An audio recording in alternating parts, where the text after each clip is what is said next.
گوجری زبان میں اپڈیٹ سنیے۔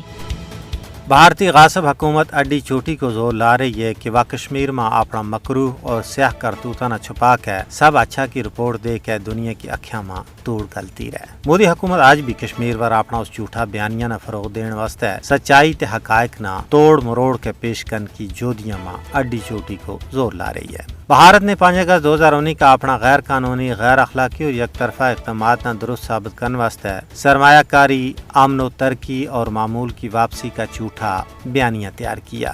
ہندوستان کی یہ بھرپور کوشش ہے کہ وہ ایک ایسی خاکہ سازی کرے جس میں لگے کہ کشمیر دنیا کو مجھ پرامن خطہ ہے، لیکن حقیقت یہ ہے کہ وہ سب کچھ معمول کے خلاف ہے۔ کشمیر کی زمینی صورتحال بھارت کی طرفوں رچائی گئی معمول کی واپسی کا بھارتی کھوکھلا دعویٰ کی نفی کر رہے ہیں۔ کشمیر میں امن و ترقی، معمول کی واپسی کا بھارتی دعویٰ ایک مذاق بن کے رہ گیا ہے۔ دنیا اور بھارت کی مکاری اور عیاری پر یقین کرنے واسطے قطعاً تیار نہیں ہے۔ دنیا ایڑ رہی ہے کہ مقبوضہ ریاست جموں کشمیر میں روزانہ کی بنیاد پر چھاپا، تلاشی، قتل و غارت گری، گرفتاری، دوران حراست، ہلاکت، جعلی جھڑپ، املاک کی تباہی اور عزتوں کی پامالی آخر کون کر رہی ہے؟ کیا ایسی صورتحال میں کشمیر نے ایک پرامن خطہ قرار دیتو جا سکے؟ کیا اہل بصیرت ایسا خطہ نہ پرامن خطہ منن واسطے تیار ہو جائیں گا؟ سچی گال یہ ہے کہ بھارت کی ہر درمی تنازع کشمیر کا پرامن حال میں سب تو بڑی رکاوٹ ہے۔ خوف و جبر کو ماحول پیدا کر کے بھارت نے کشمیر نے فوجی چھاونی میں بٹا چھڑے ہوئے ہیں۔ ماہرین کو کہنا ہے کہ کشمیریوں کی مرضی اور منشا کے مطابق تنازع کشمیر